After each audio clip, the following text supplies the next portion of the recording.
Alright, let's take a look at the viewport toolbar. Every single viewport in UDK has its very own toolbar, but the options between them all are completely identical. So for the purposes of this video, I will only be looking at the viewport toolbar for the perspective view. Now, just to make things a little more visually stimulating, I'm going to do a couple of things. One, I'm going to open up a level. So let's go to File, Open, and I'm going to pick on VCTF Necropolis, and click Open. And we get this massive level, which is a vehicle capture the flag map from Unreal Tournament 3. Now, I know we're talking about the viewport toolbar, and I'd like to do a left-to-right progression, but I'm going to break convention just a little bit. The very last button on the right of each toolbar is labeled Maximize Viewport. If you hold your mouse over it, you get a little tooltip for it. If you click on that, the perspective view will go just about full screen. It fills up the entire interface. So let's go ahead and do that. It'll make certain things that we show a little more obvious. Now, moving over to the left-hand side, we have the Viewport Options menu. If you click on this, there are a lot of different options. However, most of these are available as buttons of their own inside the toolbar. And wherever that's the case, we're not going to talk about them right now. We're actually going to wait until we get to the Viewport Toolbar button for that function. So at the very top, we have Show. This is a submenu that gives you a list of different types of actors that you can show or hide at will. Now, if you're completely new to UDK and you don't have the first clue what half of these are and you don't know when you'll be using this, don't worry. The more you get used to using UDK, the more levels you create, you'll start to understand what each one of these things are, and you'll start to realize that there are specific circumstances under which you may want to hide any number of these objects. As a case in point, if you look over on the right-hand side of the view, surrounding nearly every single surface in our level right now is kind of a pink wireframe. These are blocking volumes. These keep the player from snagging on a stray polygon or bumping into something they shouldn't. They basically offer an invisible collision surface during gameplay. If we don't like seeing those, if we find those distracting, we can come down inside the show list to volumes. Also notice that volumes is attached to the hotkey O. But we can uncheck volumes, and now all of those pink boxes disappear. If I want to, I can hit the O key here inside the view and bring those back. Now, again, if you don't really know what most of these objects are as you look through that list, again, I don't want you to worry about that now, but if you're ever working here inside a viewport and there's a certain type of object that you're looking for and you feel should be visible and you just don't see it, this should be one of the first places your eyes go. You should jump right over to the viewport options and take a look in your show list. For example, if you're just starting a new level and you don't see the grid for some reason, remember to check and see if your grid is visible. Just as a side note about that, also make sure you're not in game mode, but that's something that we'll save for just a few more lessons. Now, that's just a quick look at the show list. Again, a lot of different things here that you could potentially show or hide. Now, down from here, we have real time, we have several different view modes, and we have game view. These are all analogous to various buttons along the toolbar, so we're not going to discuss those here in this video. The next option we have that is not its own button is the Unreal Matinee Preview. This allows you to determine whether or not matinee movies will play back in this viewport. This is on by default in the perspective view, but to really show it in action, let's open up a matinee animation. Now, inside of VCTF Necropolis, there are several different matinees that already exist. To open one of them up, you can click the Open Matinee button. It looks like a little tiny clapboard up in the main toolbar of the interface. If you click this, you'll get a big list of all of the different matinee sequences. Now, without getting too far off track, a matinee sequence is just some form of animation that was created with Unreal Matinee. What I want to do is select the very first one. It's labeled sequence.seekact_interp_6. If we click on that, we get the matinee window. You'll notice some sound started playing in the background. If I click the play button here inside Unreal Matinee, and I'm not going to go into anything else in Matinee, but the play button's kind of obvious. If I click this, then here in the background, Matinee is actually showing us playback here inside the view.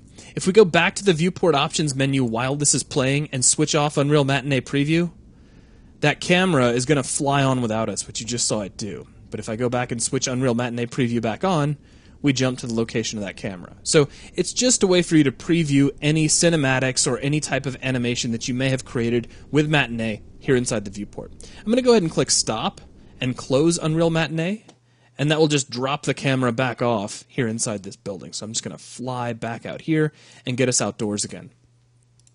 Now moving down, the next thing we have is unlit movement.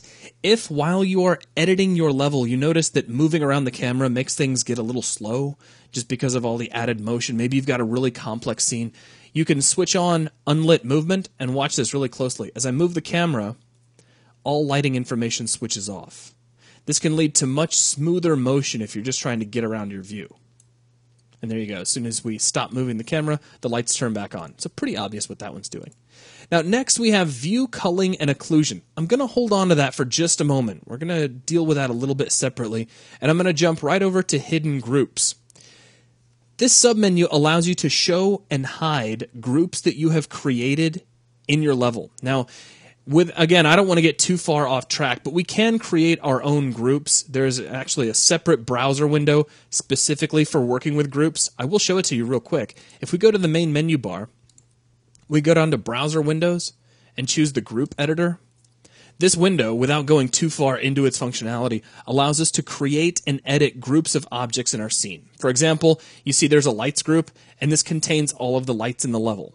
So you could sit here and selectively grab any one of these groups, grab the objects within them, and see what objects are placed in any part of the level.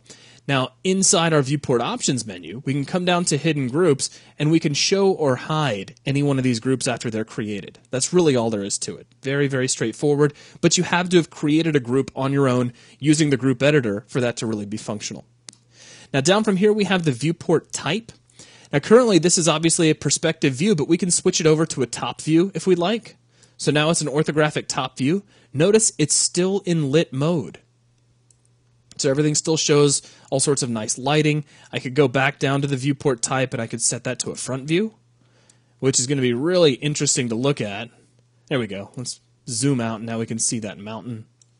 Or we could set it to a side view as well. Now I'm going to go back down here and set this back to perspective and give us that three-dimensional view once again. So that's a quick look at all those options. Now there was one left that I wanted to save, and that was view culling and occlusion. Now to show this off, let me get back over here to where I was. So we'll get over a little bit closer to the main part of the level. I'm just dragging with the left mouse button to get us a little closer to the main part of the action. I'm going to put us right down in the middle of this, staring at this bridge. Kind of moved far away when I jumped over to those orthographic views.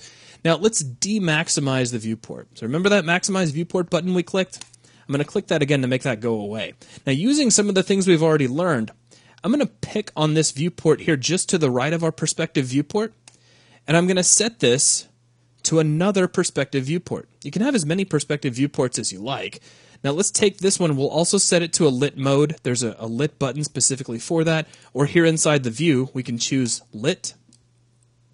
Now what I'm going to do is navigate this camera so that both of these objects are looking at the same thing.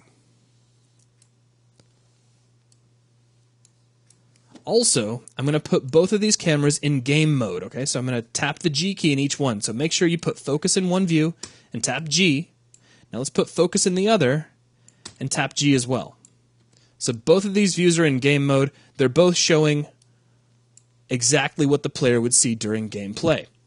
Now, all of that is just a setup to make sure that the view culling and occlusion option makes a little bit more sense, because if you're totally new to UDK, this one might be a little bit confusing.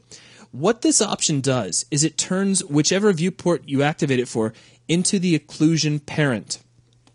Inside of Unreal, when you're actually playing the game, any object that is occluded, meaning it's hidden completely behind another object, or maybe it's just outside your field of view, that object will stop rendering. It'll literally turn invisible, and that keeps things nice and fast for the system. It doesn't render anything that the player isn't looking at. If you want to preview this effect, you can use the option View Culling and Occlusion. I'm going to take this horizontal splitter bar, and we'll slide that up a little bit so we really just have these two primary views. And then here on the left perspective view, I'm going to come down and switch on View Culling and Occlusion. Now take a look. On the right-hand side, we suddenly see the words Occlusion Child. So the view on the left is our occlusion parent. The view on the right is our occlusion child. I'm going to navigate around here inside our occlusion child view for a moment and get us really close to where this camera is. We can see the camera because it shows us all the points coming into the view over here, this kind of purple wireframe that we're looking at. And let's just get kind of right over that camera's shoulder at sort of a nice distance.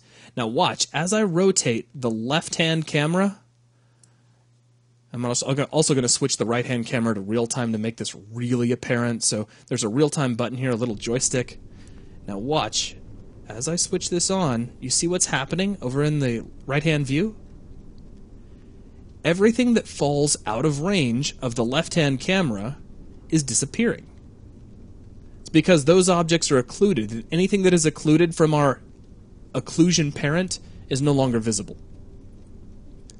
So this is just a way for you to preview how occlusion is working in your level. And again, it takes a little bit of setup to really understand what's going on. So what we did is we set up a second perspective view in lit mode, and we set it to real time so that in our occlusion child, we could see real-time visibility changes for all of the objects in our scene as they become occluded. Now that is a quick look at many of the functions here inside our viewport options menu. Again, we didn't really hit on anything that has its own button. We'll talk about that as we move forward. But for now, we'll go ahead and end this video, and then we'll move forward and take a look at some of the other options here inside the viewport toolbar. Before we leave, though, let's set everything back the way it was. I'm going to come over to viewport options, switch off view culling and occlusion. Let's drag our splitter bar back down to about halfway, and then we'll grab this viewport and we'll set its viewport type back over to a front view. And then I'll go back under the menu one more time and we'll set it to brush wireframe view. So that will wrap up this video, and we'll just move forward from here.